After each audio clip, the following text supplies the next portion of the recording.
Muy buenos días, queridos hermanos y amigos. De nuevo tenemos el privilegio de estar con vosotros, a pesar de la distancia, compartiendo este colofón final de esta apasionante lección sobre el libro de Daniel. De nuevo tengo el privilegio de poder compartir este estudio con mi compañero, con el pastor Daniel Pose, para que juntos podamos ir desglosando, desmenuzando y analizando un capítulo y un libro que realmente es relevante para el tiempo que nos toca vivir. Daniel, sé muy bienvenido. Gracias, un gusto de poder compartir este momento de nuevo contigo y con los hermanos que nos puedan ver luego. Muy bien. Pues mirad, os queremos hacer una propuesta de reflexión y de estructura que queremos seguir. Vamos a dedicar unos minutos para introducir este último capítulo en todo el contexto que hemos ido viendo hasta este momento y después haremos 4 divisiones que de alguna forma cuando uno analiza el capítulo 12 uno se da cuenta de que hay como 4 divisiones naturales. Veremos el contenido de los versículos del 1 al 4, después del 5 al 7, analizaremos del 8 al 12 y finalmente el versículo 13 como cierre de todo este capítulo. Así a modo de introducción, quizá aquello que Daniel pidió a Dios y Dios se lo concedió sería lo que más necesitaríamos para nuestro tiempo. Es decir, todos buscamos ser entendidos y todos buscamos enseñar la justicia. Nos hemos dado cuenta de que hemos empezado con Nabucodonosor invadiendo Judea y llevando cautivos y acabamos con Miguel, con ese gran príncipe que está a nuestro favor y que nos libertará. Recordemos que estamos concluyendo un libro entero, no solamente un capítulo suelto. Así que con esas ideas en mente nos vamos a sumergir. No sé, Daniel, si así como esquema general, ¿qué destacarías antes de desglosar versículo a versículo? Bueno, siguiendo un poco en la línea del comentario que acabas de hacer, yo creo que hay algo muy significativo en todo el libro de Daniel, ¿no? Que si uno puede, si nos metemos en ello, descubrimos algo que ya arranca del momento mismo del cautiverio del pueblo del reino de Judá. Y es que el libro de Daniel muestra un periodo de tribulación, de conflicto, de problemática para el pueblo de Dios, pero constantemente, y para mí eso es muy rescatable, constantemente emerge la figura del Señor en medio de su pueblo. O sea, el Señor siempre está, no importa el hecho, no importa el acontecimiento, ante la necesidad de su pueblo, siempre ahí está el Señor, ¿no? Constantemente. Por eso cuando nosotros vemos el libro de Daniel en su conjunto, como bien decías tú, es importante que veamos también eso, que Jesús nos está dando un mensaje de presencia. No importa el momento de la historia, no importa las circunstancias, no importa lo que ocurra, ahí está el Señor y eso lo estamos viendo en cada uno de los capítulos del libro de Daniel.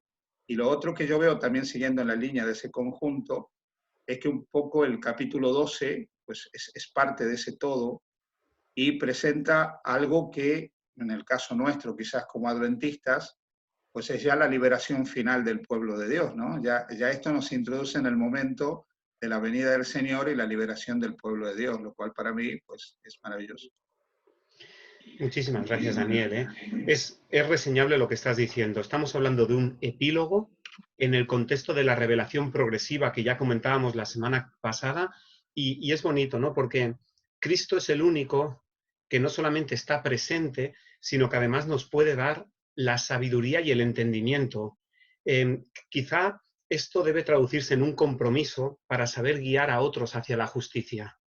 De la misma forma que la prudencia, sabiduría y conocimiento de Daniel en el versículo 1 le abrieron las puertas, ojalá que en este contexto de crisis Dios nos ayude también con sabiduría, entendimiento, compromiso, para ser capaces de ir adelante con esta propuesta de salvación en un contexto que de nuevo es un contexto de lucha, de crisis, pero también, como bien decías, de liberación. Así que si os parece bien, vamos adelante con esa primera porción, versículos del 1 al 4, una porción rica, porque leo el versículo 1 sencillamente para ubicarnos. Dice, en aquel tiempo por tanto ahora hablaremos del tiempo. Se levantará Miguel. ¿Quién es Miguel? El gran príncipe que está de parte de los hijos de tu pueblo. Describe con toda claridad que será tiempo de angustia, cual nunca fue desde que hubo gente hasta entonces, pero, de nuevo, en aquel tiempo será libertado tu pueblo, todos los que se hallen inscritos en el libro. Así a modo de comentario, es interesante, ¿no? Porque cada capítulo, como menciona la escuela sabática, empieza con un gobernante de una nación pagana, pero ahora, en este último capítulo, hay un gobernante muy especial que entra en acción, que viene a liberar al pueblo de Dios de sus enemigos, que es el mismo Miguel que ya nos apareció en Daniel 10, en esta última, por decir de una manera, perícopa profética, ¿no? Que es el representante del pueblo de Dios. Y es ese mismo Daniel, pues que apareció en el capítulo 3 en el horno de fuego, es el hijo del hombre en Daniel 7, es el príncipe de los ejércitos en Daniel 8, es el Mesías príncipe en Daniel 9, o es el comandante del ejército de Dios en el capítulo 10. ¿Cómo, ¿Cómo traducirías la expresión Miguel? Bueno, ya sabemos que Miguel viene del hebreo Mijael o Micael, ¿sí? Que puede ser traducido quien es como Dios, ¿sí? El que es como Dios. Y cuando nosotros vamos a otros pasajes de la Biblia, como puede ser Judas 9, como puede ser Primera de Tesalonicenses 4, ¿no? Cuando habla de la venida del Señor con voz de mando, con voz de arcángel, Apocalipsis 12, que habla del conflicto ya en el cielo, donde aparece Miguel y sus ángeles luchando contra el dragón y sus ángeles, o esa expresión del Antiguo Testamento cuando habla del ángel Jehová, que a veces decimos el ángel de Jehová, pero literalmente es el ángel Jehová, es una alusión veterotestamentaria al Señor. Miguel es uno de los nombres con los cuales finalmente el verbo se manifiesta a lo largo de la historia de la salvación. Así que aquí nosotros encontramos al Señor Jesús, el verbo de Dios, aquel que luego, siglos después de esto que le está mostrando a Daniel, ese verbo que se haría carne para habitar entre nosotros. Pero Miguel no es otro que Jesús, el gran libertador del pueblo de Dios y el que volverá en gloria y majestad a traer finalmente la destrucción definitiva del pecado y de la muerte sobre el pueblo de Dios. Ese es Miguel. Qué bueno, Daniel. Es cierto que es interesante ver la confrontación entre Miguel, quien es como Dios, es incomparable, versus, por ejemplo, Apocalipsis capítulo 13, versículo 4. Recordad que Apocalipsis es el libro paralelo, perfectamente paralelo en términos proféticos al libro de Daniel, cuando dice, ¿quién como la bestia y quién podrá luchar contra ella? Es como una lucha de titanes, pero finalmente Dios vence. ¿Qué me podrías decir, Daniel, del tema en aquel tiempo? ¿Dónde ubicar este tiempo? Bueno, el tiempo del que habla aquí es el tiempo de los acontecimientos que se vienen mencionando en el capítulo 11, desde el versículo 40 al 45. O sea, ya sabemos que el rey del norte desata su furia y su persecución contra el pueblo de Dios, quiere entrar a la tierra gloriosa, y finalmente habíamos terminado que noticias del oriente y del norte lo hacen que él se atemorice, ¿no? Este es el tiempo final, y podríamos decir en forma más específica, en aquel tiempo es cuando ya termina el tiempo de gracia, ¿sí? Cuando ya termina el tiempo de gracia asociado al término del ministerio intercesor de Jesús en el santuario celestial. Esta expresión, en aquel tiempo se levantará Miguel, bueno, la pregunta es ¿de dónde se levanta? Pues bueno, nosotros sabemos que él, desde su ascensión, podríamos decir, está entronizado en una tarea intercesora que luego a partir de 1844 se complementa con una tarea de juicio, pero en el tiempo final, cuando ya termina el tiempo de gracia, esa tarea termina. ¿Por qué? Porque Miguel se va a despojar, utilizando una imagen muy bonita que hay en el Espíritu de Profecía, de sus vestiduras sacerdotales, por así decirlo, ¿no? Para luego ya venir a la tierra como Rey de Reyes y Señor de Señores a rescatar a su pueblo. Así que aquí ya nos encontramos en el fin de la historia, estamos en el fin del tiempo de gracia y en una serie de acontecimientos que se producen posteriores al fin del tiempo de gracia. Qué bueno, Daniel. De alguna forma, habría que... de alguna forma se tenían que poner capítulos a la Biblia, pero está clarísimo que en aquel tiempo, a la que repasas el capítulo anterior, uno se ubica claramente y se da cuenta de la necesidad de la intervención. Tal y como bien decías, el levantarse tiene que ver con tomar una posición, tiene que ver con quién es el que pronuncia un veredicto, quién es el rey definitivo, y también tiene pues la connotación militar de protección, de conducirte de una forma especial en las últimas etapas del conflicto, tiene que ver con derrotar a los enemigos y tiene que ver con como que el rey de ese nuevo orden cósmico se pone al control. Llama la atención que en el contexto, en la contingencia actual de crisis, no sé si os estáis dando cuenta de que hay eh, muchos periódicos, muchas noticias que hablan acerca de que es necesario establecer un nuevo orden de este mundo en base a lo que está pasando desde el punto de vista sanitario, político, militar, etcétera. Pero es interesante, ¿no? Nosotros lo que intentamos a través de estas lecciones es volar más alto e intentar ver el conflicto en toda su extensión. Cuidado porque este mundo no tiene otro orden que no venga dado por la ley de Dios, que es la única garantía de estabilidad. Así que mucho más en este contexto donde a veces los episodios que nos toca vivir nos abruman, ojalá que volemos más alto y podamos ver esta perspectiva de quién está de nuestra parte, quién es nuestra defensa y nuestra protección. No sé cómo lo ves, Daniel, esto. Sí, mira, volviendo a algo que ya decíamos al principio, ¿no? Daniel empieza con la invasión de un rey humano que se pone bajo el control, o sea, controla al pueblo de Dios, ¿no? Invade la tierra gloriosa. Y Daniel termina con la intervención del Rey de Reyes y Señor de Señores. O sea, finalmente es como que decir que el último capítulo de la historia, para que nos quede claro, ¿no? Pues lo escribe el Señor. Es Él el que emerge a lo largo de la historia, pero es el que finalmente dice, bueno, mira, yo soy el Señor de la historia, yo aparezco aquí, yo vengo, yo me planto, yo tomo el control, porque este mundo pues ya tiene que llegar en su contexto, llegar a su fin, ¿no? Entonces, él toma el control, como bien dices tú, el ponerse en pie, tiene que ver también con eso, él toma el control, porque ya viene como rey de reyes y señor de señores a esta tierra. Hay un detalle que no sé si tú me gustaría mencionar en este momento, porque ha generado mucha inquietud a veces en algunos hermanos y tiene que ver con el fin del tiempo de gracia y el ministerio intercesor de Jesús. Nosotros debiéramos recordar que una cosa es que Jesús termine de interceder a favor de un mundo caído, porque tenemos que recordar que ya el decreto final que menciona el libro de Apocalipsis da el inicio de este tiempo, del levantarse de Miguel, el que es injusto sea injusto todavía, el que es santo sea santo todavía, el que es justo practique la justicia todavía, o sea, y el que es impuro o inmundo sigue igual, o sea, eso ya está definido, por lo tanto, no hace falta una intercesión por un mundo que ya rechazó completamente la gracia.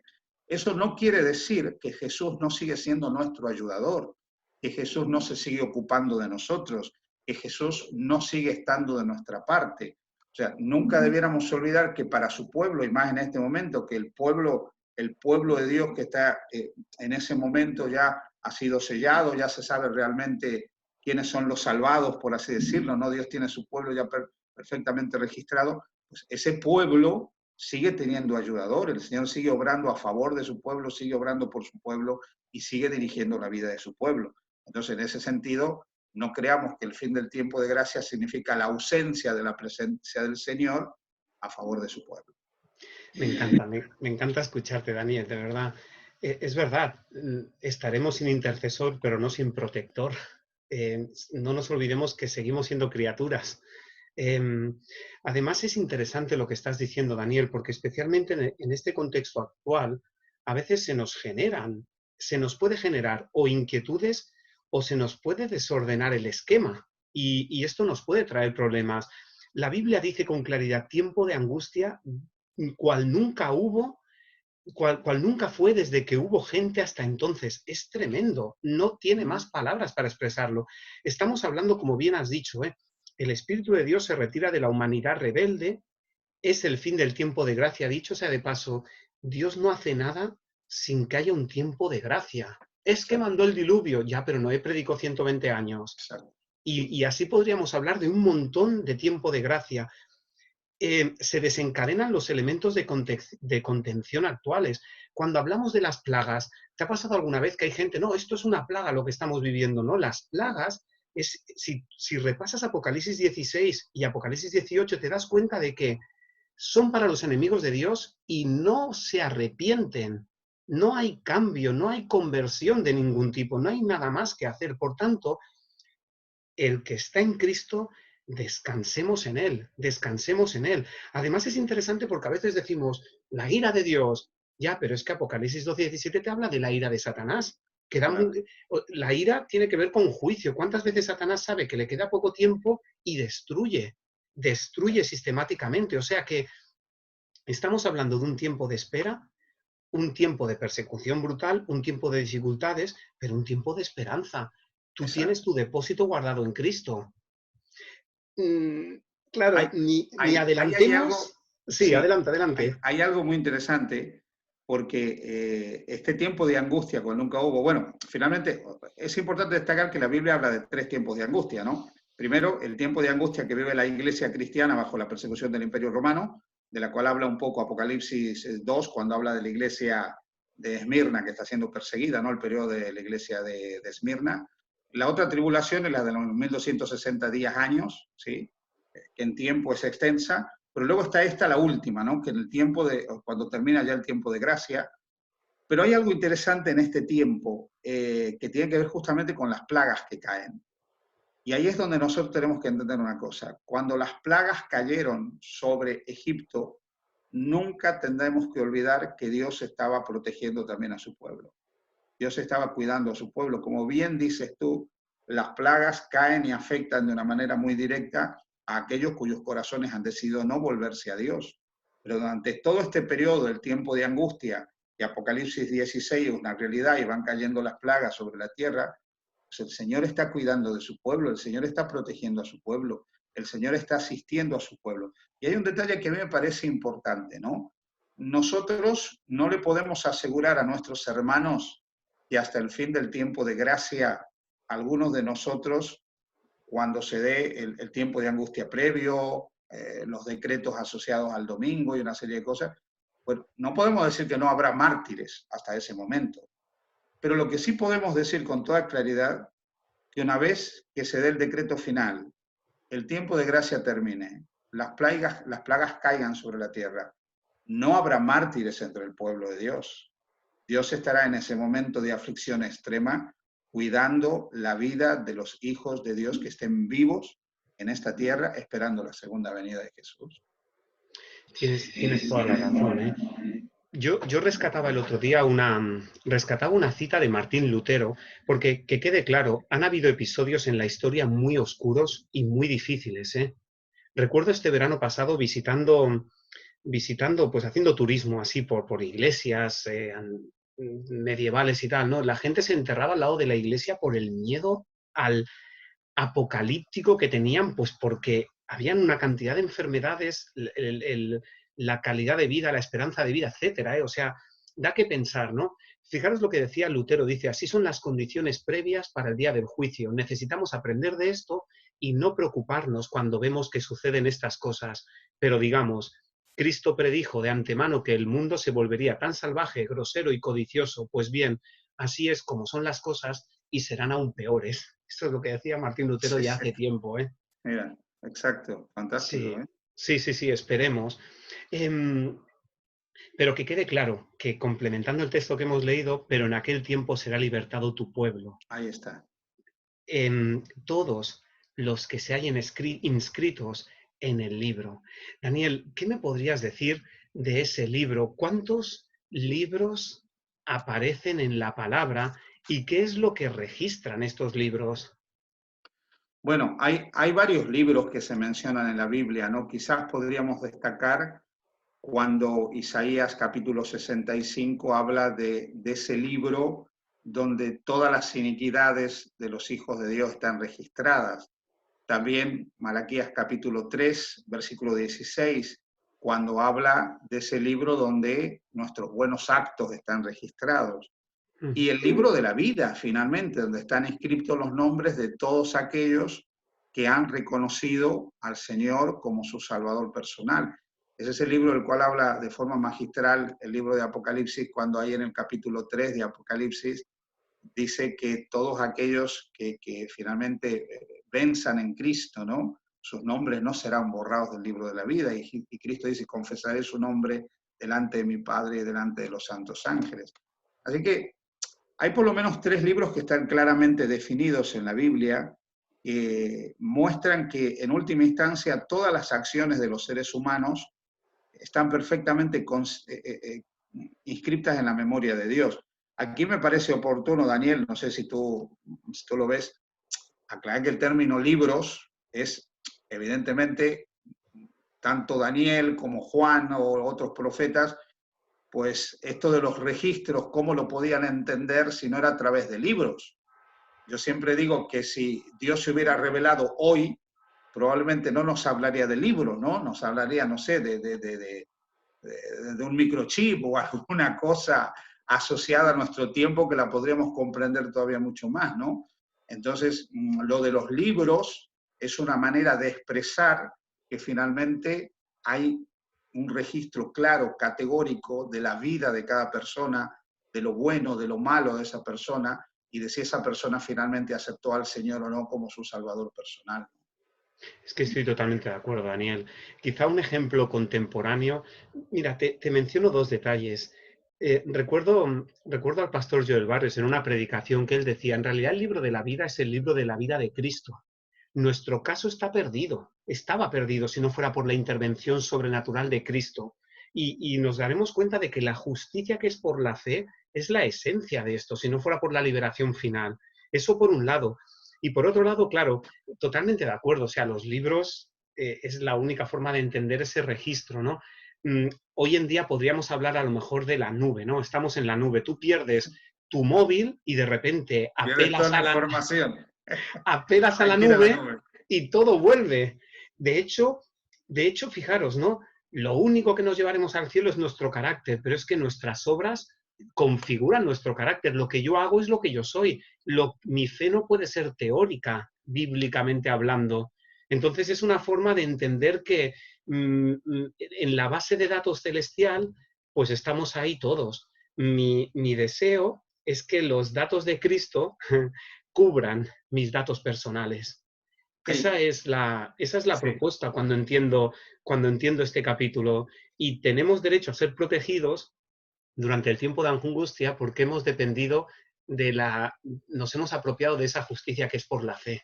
Ahí está, exacto. Sabes que hay algo muy bonito en relación con eso, y es que nosotros siempre tenemos que entender que somos justificados por la fe, o sea, declarados justos y con derecho al cielo por la fe que hemos puesto en el garante, en el vicario, en nuestro representante, ¿no?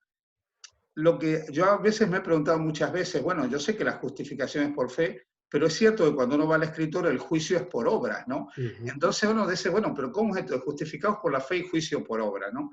Y bien, como dices tú, la fe no es algo teórica, la fe es algo dinámico, vivo, que se manifiesta. Pero hace algún tiempo estudiando este tema, leí algo que realmente me impactó, ¿no? Y que me ayudó a entender mucho más esto. Decía, Dios utiliza nuestras obras no porque Él nos tenga que justificar a través de obras, no porque Él nos tenga que salvar a través de obras, pero las obras son el único argumento que tiene Dios ante el cosmos, ante el universo no caído, para mostrar que finalmente los que van a entrar al cielo y van a vivir en un cielo restaurado, en una tierra restaurada, y van a ser parte de ese universo restaurado, realmente quieren vivir ahí. O sea, finalmente las obras son los argumentos de Dios, por un lado, para decir, no, mira, es que Él apostó por el cielo, Él ha querido poner su vida en armonía con el cielo, ha decidido que las cosas espirituales le gusten y vivir en un ambiente espiritual.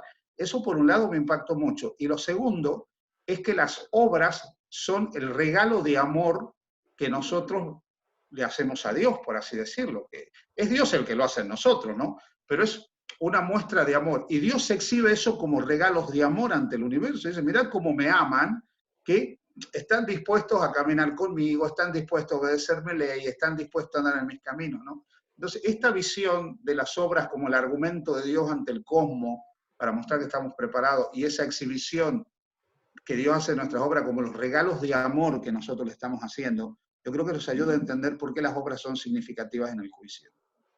Es genial, Daniel, es genial. Sé que no es el tema de las obras, pero lo has explicado muy bien. No por obras, sino para obras, ¿no? Me encanta Gálatas cuando dices la fe que obra por amor. Ahí está. Es que es la respuesta natural a la salvación. Igual que tenemos músculos y si no los usamos se nos atrofian, pues qué bonito es, ¿no? Que Dios, creados en Cristo para buenas obras, ¿no? Amén. Es precioso ese equilibrio y ese punto, todo partiendo de Cristo. Seguimos avanzando, versículo 2, y nos dice que muchos de los que duermen en el polvo serán despertados, unos para vida eterna, otros para vergüenza y confusión perpetua. Y este pasaje es precioso, ¿no? Los entendidos resplandecerán como el resplandor del firmamento y los que enseñan la justicia a la multitud como las estrellas a perpetua eternidad. Qué interesante, Daniel, ver que en el Antiguo Testamento aparentemente no encontramos muchos textos que hablen de la resurrección. Y aquí tenemos una joya. Es Exacto. verdad que teníamos a Job y teníamos otros, pero qué interesante, ¿no? La resurrección, hablar del dormir, nada de inmortalidad, sino Exacto. sencillamente dormir y aparte, más específicamente, doble resurrección. ¿Qué nos Exactamente. podrías decir de esto, Daniel? Bueno, fíjate que este texto, junto con el de Apocalipsis capítulo 1, versículo 7, y otras declaraciones inspiradas que nosotros consideramos válidas, nos permiten creer en una doble resurrección. ¿Tú recuerdas cuando en Apocalipsis 14, luego que se habla de los santos, ¿no? de ese pueblo que son los santos que guardan los mandamientos de Dios y tienen la fe de Jesús, que es un movimiento que se forma a partir de 1844, ese es el momento, ¿no? Dice, bienaventurados de aquí en adelante los que mueren en el Señor. ¿No? Se podría preguntar, ¿por qué bienaventurados? Bueno, porque todos los que mueran en la fe del mensaje del tercer ángel, entiendo yo, ¿sí? Y así lo creo, participan de una resurrección especial. Forman parte de los muchos que serán despertados poco antes, inmediatamente antes de que el Señor llame a todos los muertos justos para ver el objeto de su fe. Ellos han estado esperando la segunda venida del Señor de manera especial, ¿sí? Entonces ellos son despertados. También es cierto que en ese momento los más tremendos enemigos del Evangelio, ¿sí? También son despertados para ver que llevaron a la cruz o persiguieron de una manera horrorosa en sus discípulos al Señor de la gloria, ¿no? Entonces esa resurrección especial es tanto de justos como de injustos. Yo creo que es bueno pensar en eso, ¿no? Estamos llamados nosotros a una resurrección especial, todos nosotros los que seamos llamados al descanso en el mensaje del tercer ángel. Y luego pues vendrá la resurrección general. ¿Sí? Hay varias declaraciones de espíritu de profecía incluso que nos permitirían llegar claramente a esta conclusión. Totalmente de acuerdo, Daniel. De hecho, Jesús mismo, en un momento de la crucifixión, bueno, ¿y tú quién eres, no? Y en un momento dado dice, y veréis al Hijo del Hombre venir en las nubes de los cielos. De aquí en adelante veréis al Hijo del Hombre venir en las nubes de los cielos. O Apocalipsis 1:7, como decías, todo ojo Los le que le verá y los traspasaron. que le traspasaron. Es como decir, aquello que ha movido tu vida, el mensaje que ha marcado tu ministerio, quiero que lo veas, quiero que seas gozoso. Es interesante también ver que, claro, en Apocalipsis tienes 7 bienaventuranzas, en Daniel tienes una, pero esa una es preciosa porque tiene que ver con, es que lo verás, lo verás. Es que esto no queremos que sea una fe teórica, es que esta resurrección está garantizada. Y eso es lo más bonito.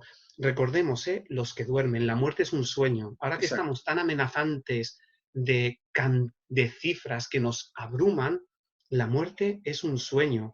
Llegará un momento en que la muerte, como dice 1 Corintios 15, será absorbida en victoria. Se revertirá lo que habíamos vivido al principio. Polvo eres y al polvo volverás, pues ahora es al revés. Por fin, ¿eh? Y que quede claro también que me gusta mucho Hebreos en el capítulo 2, versículos 14 y 15, cuando una de las cosas que está diciendo aquí es el hecho de que así que por cuanto los hijos participaron de carne y sangre, él también participó de lo mismo para destruir por medio de la muerte al que tenía el imperio de la muerte, esto es al diablo, y librar a todos los que por temor de la muerte estaban durante toda la vida sujetos a servidumbre. Quisiera que nos quedara clara la idea de que no vivamos con temor a la muerte. La muerte es un sueño. La vida en mayúsculas está por venir. El enemigo está vencido, solo es cuestión de tiempo, solo es cuestión de tiempo. ¿Te acuerdas, no, de la promesa a Abraham? Oye, puedes ver las estrellas, pues así será tu descendencia. Y Exacto. aquí justamente vuelven a aparecer las estrellas otra vez, como esa cantidad de hijos que brillarán a perpetuidad, ¿eh? No nos quepa la menor duda, ¿eh? Y qué consuelo produce, Daniel, el pensar en la muerte como un sueño, ¿no? Porque no es el enfrentarnos a un horror de fuego en un infierno o lo que a mi juicio es la desesperación de estar en una vida ya futura, tangible, como un alma inmortal y contemplar las desgracias que ocurren en este mundo con nuestros seres queridos, ¿no? Sino que es un sueño, o sea, un sueño que incluso en determinados contextos en este mundo de pecado llega a ser hasta liberador, pero de un sueño del que nos despierta el Señor cuando con voz de mando y trompeta de Dios, cuando Miguel finalmente viene a levantar a todos sus hijos del polvo de la tierra. Eso es fantástico. Es impresionante, Daniel, porque estamos viviendo en un contexto muy abrumador, muy abrumador. Escuchamos noticias que nos compungen el corazón cuando piensas, personas que a lo mejor no pueden ser despedidas en momentos finales de angustia, ¿no? Pero cuánta paz da esto, de saber que cuando tu depósito está en las manos de Cristo, cuán diferente se vive todo Así esto. es, así De es. verdad, ¿eh? Daniel, ¿qué me podrías decir de tú, Daniel, cierra las palabras, sella el libro hasta el tiempo del fin, muchos correrán de aquí para allá y la ciencia aumentará? ¿De qué ciencia hablamos? ¿Qué significa esto de ser sellado? ¿O cuál es la parte del libro que ha sido sellada? Ya. Bueno, yo quiero decir que en primer lugar, en cuanto a la expresión, la ciencia aumentará en un sentido amplio, a veces lo hemos visto como los grandes avances científicos, ¿no? Científicos tecnológicos que ha habido, especialmente, ¿no? A partir de la revolución industrial, de la segunda revolución industrial en adelante, pero más concretamente a partir de la última parte del siglo XIX, en realidad, porque el mundo que nosotros conocemos no arrancó hace más de 100 años, yo diría no más de 90 años en realidad. Pero en un sentido más restringido en el contexto del libro de Daniel, la ciencia que iba a aumentar era la del libro de Daniel. ¿Pero cuándo? En el tiempo del fin, porque acá hay palabras selladas hasta el tiempo del fin. ¿Qué era lo que iba a estar sellado de Daniel hasta el tiempo del fin? De ese Daniel al que Dios le dice, mira, tú relájate, tranquilo, ¿sí? Sí, porque bueno, tú descansarás y ya volverás a la vida, pero que sepas que acá hay cosas que solo se podrán entender, solo habrá ciencia de esto en el tiempo del fin. Hay un elemento en la historia del cristianismo que son una serie de movimientos de renovación espiritual que surgen en el siglo XVIII. Eh, Muchos interpretan el siglo XVIII como el inicio de la segunda gran reforma protestante, luego del siglo XVI, porque aparecen movimientos protestantes muy significativos, los llamados incluso movimientos de santidad, con un énfasis en la consagración, en la santidad. Y en ese contexto es que a mediados del siglo XVIII, fíjate que coincide con el inicio del tiempo del fin, Apocalipsis 6, los sellos, ¿no? A mediados del siglo XVIII surge, dentro de todos estos movimientos, ¿no? Surge el movimiento adventista, con un énfasis en el estudio de las profecías bíblicas de Daniel y Apocalipsis. Y es un movimiento extraordinario, interconfesional, que en el tiempo del fin se aboca al estudio profético y llega a conclusiones, a pesar de las diferencias denominacionales, bastante similares, ¿sí? Así que lo que se va a desellar en el tiempo del fin va a ser la comprensión especialmente de los periodos de tiempo del libro de Daniel, de aspectos asociados a los periodos del tiempo del libro de Daniel. basta leer los comentarios que hay asociados a esto, que escriben a partir de mediados del siglo XVIII muchos, para ver que con algunos márgenes de diferencia, todos llegaban a conclusiones en cuanto a tiempos bastante semejantes a los tiempos, digamos, de las profecías del libro de Daniel. Qué bueno, Daniel.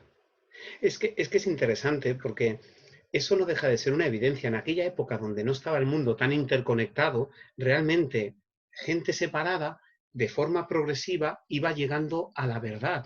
Quizá podríamos decir que la parte más sellada tenía que ver con el mensaje de juicio o con la identidad y la obra del cuerno pequeño y sobre todo, como bien decías, del marco temporal, ¿no? Es como que Dios ha establecido la revelación progresiva de tal manera que te dé fuerza para cada época y para cada tiempo, para que la esperanza sea viva y presente para cada uno de ellos. Y me llama la atención que esto haya sido así. A su debido tiempo, Dios ha ido desvelando y desvelando y desvelando. El concepto de muchos correrán de aquí para allá. Yo recuerdo el pastor Javier Moliner que lo explicaba, ¿no? En aquellas épocas donde tenían los rollos tan largos, pues claro, para leer tenías que correr, por lo menos el dedo, para aquí, para allá, para poder llegar a todo el conocimiento, ¿no? No sé si tú te acuerdas de las palabras de Mateo 13 cuando Jesús les decía, bienaventurados vuestros ojos porque ven y vuestros oídos porque oyen. ¿Eh? De cierto os digo que muchos profetas y justos desearon ver lo que veis y no lo vieron y oír lo que oís y no lo oyeron. No lo oyeron. Por tanto, es verdad que vivimos en una época muy confusa, muy oscura, pero tenemos luz proporcional para que puedas levantar la cabeza y mirar al futuro con esperanza. Exacto, exacto. Y no quisiera que olvidáramos eso de ninguna manera, ¿eh? Exacto. ¿Me permites hacer Hombre, por favor. una cuestión asociada a este tiempo del fin donde la ciencia del libro de Daniel se aumenta? Fíjate, hay algunas cosas que son interesantes. Entre los que escriben comentarios en este tiempo, hay es católico incluso de la Compañía de Jesús, don Manuel Lacunza y Díaz, un jesuita de origen chileno, que tiene que escribir con el seudónimo de Josafat Benesra, con miedo a la Inquisición, y según dicen las malas lenguas, el pobre amaneció muerto, digamos, en una calle de una ciudad italiana, muerto misteriosamente, ¿no? Luego de escribir estos libros, ¿no?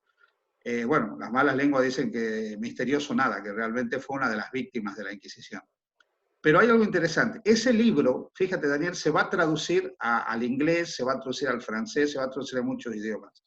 Y hasta donde se tenga memoria, hay un detalle interesante, histórico. Ese libro llega a las manos de un señor de origen vasco, ¿sí? Que se llamaba Francisco Hermógenes Ramos Mejías, que con su familia, en la época colonial, en la época de la colonia, había emigrado al virreinato del Río de la Plata. Y tenían una gran hacienda en lo que hoy forma parte de un lugar de la provincia de Buenos Aires, que es el partido de Ramos Mejías. Ahí tenían una estancia enorme. Este hombre lee el libro de Lacunza y queda convencido que a mediados del siglo XIX, en algún momento, terminaba la profecía de los 2300 días y Jesús iba a volver. Pero luego, leyendo la Biblia, se da cuenta de que el sábado es el día de reposo. Y pone a todos los peones que él tenía, los gauchos y los indios que tenía en su hacienda, en su estancia, a guardar el sábado. Te estoy hablando del año 1820. Hasta donde se tenga memoria histórica, es el primer adventista del séptimo día históricamente comprobado. ¿Por qué te digo esto? Para que veas el alcance de toda esa literatura que estaba hablando de la segunda venida de Cristo y cómo Dios ya estaba moviendo las cosas para que finalmente un remanente pudiera emerger en el último tiempo de la historia de la salvación. Qué bonito escucharte, Daniel. Además es interesante ver cómo cuando Dios revela algo no lo hace individualmente, lo hace a mucha gente, lo hace con evidencias aquí y allá, para que la verdad vaya aflorando, ¿eh? Qué bueno, qué bueno. Mira, sigue el versículo 5. Fijaros que de alguna forma pasamos a otro escenario. Daniel vio Exacto. a dos que estaban de pie, uno a este lado del río y otro al otro lado. De nuevo el río del que ya hablaba Daniel 10, el Tigris. Y dijo uno al varón vestido de lino que estaba sobre las aguas del río, ¿cuánto será el fin de estas maravillas? Nos gustará, Daniel, que desglosemos qué es eso de maravillas, porque hoy en día maravilla nos suena bien, pero puede ser algo espantoso. Vamos a ver qué es la maravilla.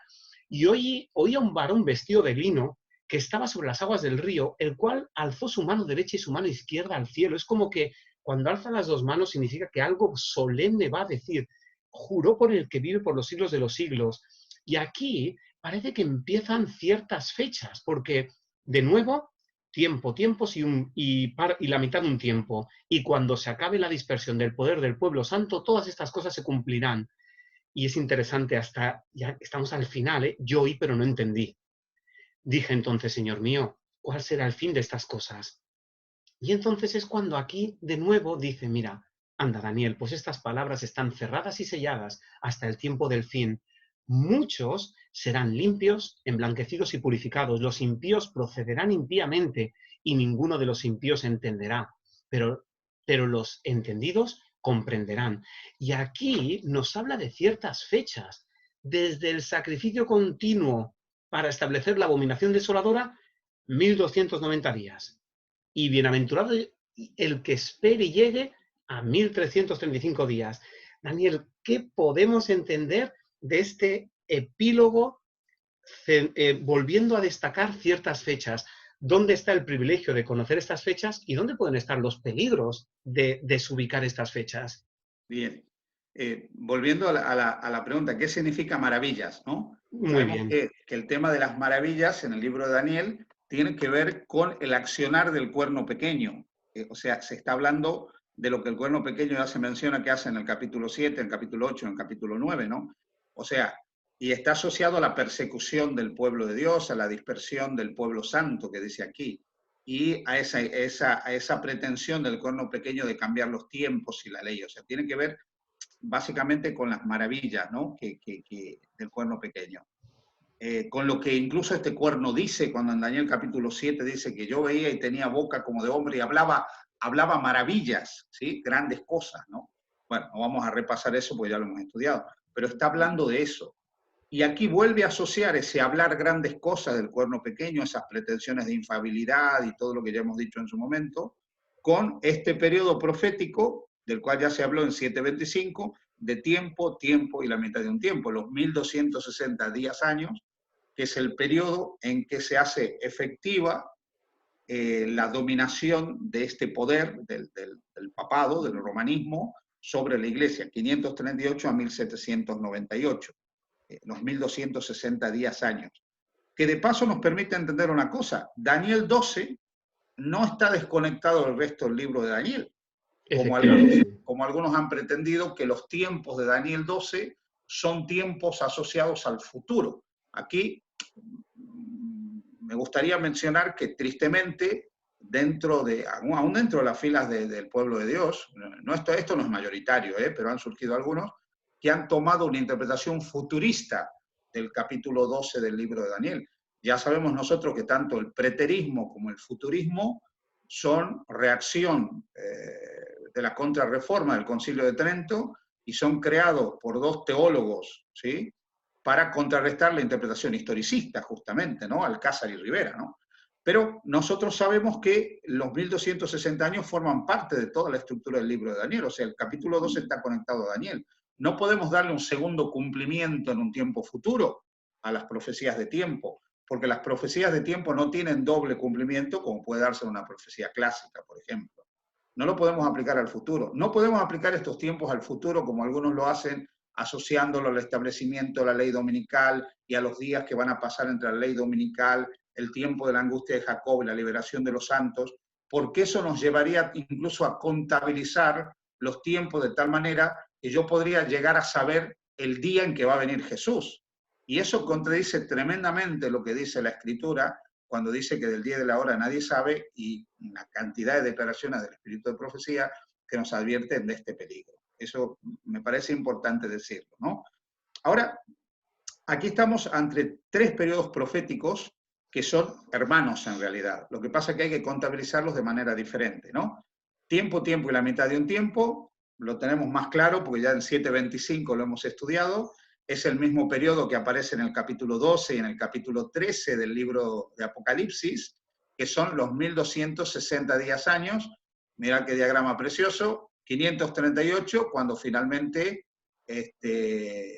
Vigilio se ciñe la corona pontificia hasta 1798, cuando el general Berthier invade Roma y toma prisionero a Pío VI y lo lleva al exilio, ¿no? Ahí lo tiene prisionero en Briançon, ahí en Francia, cerca de los Alpes, durante un buen tiempo, ¿no? Bueno, de hecho creo que él muere en el exilio. Pero ¿qué pasa con los 1290 y los 1235 días? Fíjate que hay un detalle interesante en el versículo 11, dice, desde el tiempo que se ha quitado el continuo sacrificio, y aquí es importante destacar que en hebreo la traducción correcta sería para establecer la abominación desoladora, no hasta la abominación desoladora. Cuidado. Una de las mejores traducciones del hebreo al castellano, la traducción literal de Moisés Konstantinovsky, traduce literalmente del hebreo al castellano así, desde el tiempo que se ha quitado el continuo para establecer la abominación. Habrá 1290 días. O sea que quitar el continuo y establecer la abominación están en el mismo inicio de este momento. Bueno, ¿cuándo se quita el continuo para establecer la abominación desoladora? Uriah Smith y otros intérpretes historicistas asociaban este periodo de tiempo a la conversión de Clodoveo, el rey de los francos, que llevó a una de las principales naciones de esas divisiones del Imperio Romano que hubo a convertirse al cristianismo y transformarse en el brazo armado del papado, ¿sí? Y esto es real. Pero lo que pasa es que a principios del siglo VI hay otros acontecimientos también muy interesantes. Por ejemplo, aquí se establece a partir del siglo VI lo que se conoce como la misa pontificia. Hay que recordar que el cristianismo durante siglos fue bastante puro en diferentes lugares de Europa occidental y de Europa oriental y del mundo. Cuando hablo de puro, o sea, era bastante semejante al cristianismo apostólico durante muchos siglos. De hecho, la comunión o la cena del Señor se practicaba con un rito muy simple, muy asociado a lo que nosotros hacemos hoy en día cuando tenemos la cena del Señor. Los ritos de la iglesia estaban bastante simplificados, toda esta liturgia que nosotros vemos en el romanismo era ajena en buena medida al mundo cristiano.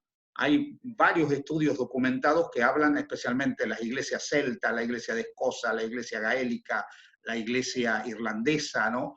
Donde no solo guardaban el sábado, sino que celebraban la cena del Señor como nosotros lo hacemos ahora. Pero en el siglo VI, el romanismo empieza a invadir el mundo cristiano, empieza a imponer sus dogmas, y una de las cosas que cambia es eso tan simple con la misa pontificia, que no es otra cosa que un sacrificio incruento, donde se vuelve a repetir el sacrificio de Cristo en la cruz. Esto era completamente nuevo, y esto se establece a partir de este momento. O sea, cuando finalmente el papado se atribuye el continuo a ellos, o sea, la repetición del sacrificio de Cristo y la aplicación de los méritos perdonadores de Cristo por medio de la institución papal aquí en la tierra, eso en realidad comienza a darse a partir del inicio del siglo VI, el 508. Por lo cual, si nosotros contamos del 508, 1290 años, fijaros que nos lleva también a 1798. O sea, estamos hablando de lo mismo. Lo que pasa es que el 508 nos habla del inicio de este proceso, el 538 de cuando se consolida el proceso, pero ambos llegan a 1798, que es cuando el tiempo hegemónico del papado termina. ¿Y por qué bienaventurado el que llegue a 1335 días? Bueno, porque si nosotros sumamos 1335 a esta fecha, el 508, vamos a llegar al año 1843. Estamos metidos en el movimiento milerita. Estamos metidos en el inicio del gran movimiento adventista. Estamos, que nosotros, nosotros hablamos de Miller porque es nuestro padre fundador, podríamos decir en un sentido, pero estamos metidos en el movimiento adventista, que era un movimiento internacional, interconfesional, cuyo mayor exponente va a ser Guillermo Miller. Estamos metidos en toda esa efervescencia espiritual del anuncio de que algo solemne está por pasar en ese tiempo de la historia.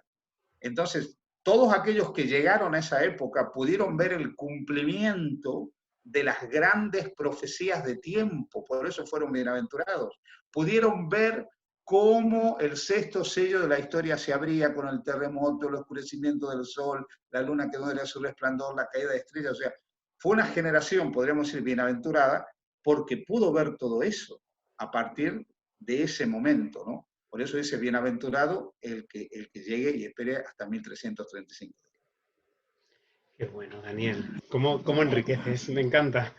Es verdad, que tenemos una posición en la historia muy privilegiada. Es como que Dios ha permitido cierto conocimiento, es decir, Dios nos ha dado un conocimiento específico y un mensaje específico muy concreto para este tiempo. Todo lo que decías me venía a la mente Apocalipsis 10, ¿no? Cuando automáticamente nos invita a decir, estamos hablando de un libro dulce, un contenido dulce, pero amargará en el vientre. ¿A qué hablaríamos del gran chasco y demás? Por una desubicación de la obra del lugar, ¿no? En lugar del santuario celestial. Pero sea como fuere, es cierto que nos toca vivir una época eh, emocionante en estos términos. Y me gustaría que como creyentes, cuando veamos que todo esto está floreciendo, creo que es tiempo de darnos cuenta de que nuestra redención está cerca. Igual que sabemos que la primavera viene cuando vemos florecer, pues lo mismo pasa con esto. Hay muchas cosas que están madurando y están evidenciando que la fe propuesta por la Biblia es real. Y creo que eso es un llamado a seguir siendo movimiento para este tiempo, con un mensaje que sigue siendo relevante, pertinente y oportuno para el tiempo que nos toca vivir. Correcto. Creo que es más necesario que nunca. Mirad, este tema es apasionante, daría para muchísimo. Vamos a buscar cerrar este episodio, aunque la Biblia es algo que nunca la podríamos cerrar definitivamente, seguiremos sacando vetas de oro para seguirla disfrutando, pero me gustaría quedarme con este último versículo, ¿no? El versículo 13. Eh, es precioso ver cómo Dios, las últimas palabras de Jesús son personales para él. En cuanto a ti, Daniel, tú irás hasta el fin y reposarás y te levantarás para recibir tu heredad al fin de los días. Qué Hermoso. impresionante, ¿verdad? En medio de tantas realidades, la invitación de Dios a Daniel es descansa, descansa. La invitación también tiene que ver con el pueblo de Israel, el concepto de la heredad. ¿Dónde está tu heredad? ¿Dónde está tu porción en los cielos? Ahí es donde, eso sí que es la verdadera tierra prometida. Esa sí que funciona, esa sí que es inmarchitable, incorruptible, esa sí que es. Nos viene a la mente los textos, ¿no? De Primera Tesalonicenses, ¿no? Los muertos en Cristo resucitarán, ¿no? Ver venir a Jesús en las nubes de los cielos, ¿no? Dios cuida la historia, pero también cuida nuestras historias personales, ¿eh? Dios cuidó la historia personal de Daniel. Es como que quizá la mejor respuesta, Daniel, ¿os acordáis del Salmo 31:15, ¿no? En tus manos, Señor, están mis tiempos también. Por tanto, Así, confiemos, por tanto, así. confiemos. Seamos fiel al texto bíblico, seamos fiel a la dimensión profética. Por favor, la profecía es como un plano. No se nos ocurra abrir puertas donde el plano no te autoriza a abrirlas, pero sí confía y predica y proclama aquello que sí que la profecía te autoriza. Exacto. Hay mucho más para decir, Daniel. No sé si quieres, no sé, alguna idea final, algún último pensamiento en relación a todo esto.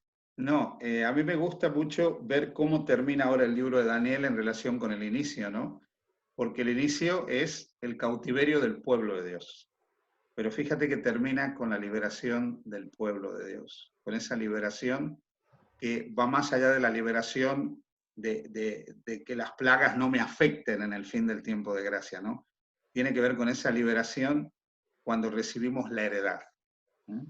Y es ahí donde debemos poner nuestra mirada y nuestra atención constantemente, ¿no? Hay, seguramente tú la recuerdas, esa visión que tiene Ellen White cuando ya se le permite ver lo que era la belleza del cielo nuevo, de la tierra nueva, ¿no? Y entonces ella le dice al ángel acompañante que se quería quedar, ¿sí? Y le dice, no, mira, tú tienes que estar en la tierra, tienes una tarea que hacer, etcétera, ¿no? Pero dice que cuando viene este mundo le resulta muy oscuro, muy triste, ¿no? Luego de haber visto la belleza de la Canaán celestial. Yo cada vez que he leído esa imagen me he puesto a pensar en lo que nos ocurre muchas veces a nosotros. Cuando miramos el mundo que nos rodea, vemos a veces mucho dolor, vemos tristeza, vemos tantas cosas cruentas, tanto desánimo, ¿no? Tantas cosas que nos pueden llevar a la tristeza. Y me gusta que este libro termine así porque me lleva a mirar al momento de la heredad, al momento cuando el paraíso perdido será un paraíso recuperado, cuando podremos vivir por toda la eternidad junto al Señor. Y este paréntesis en la historia del plan de Dios terminará definitivamente para que compartamos la heredad con el Señor por todos los siglos.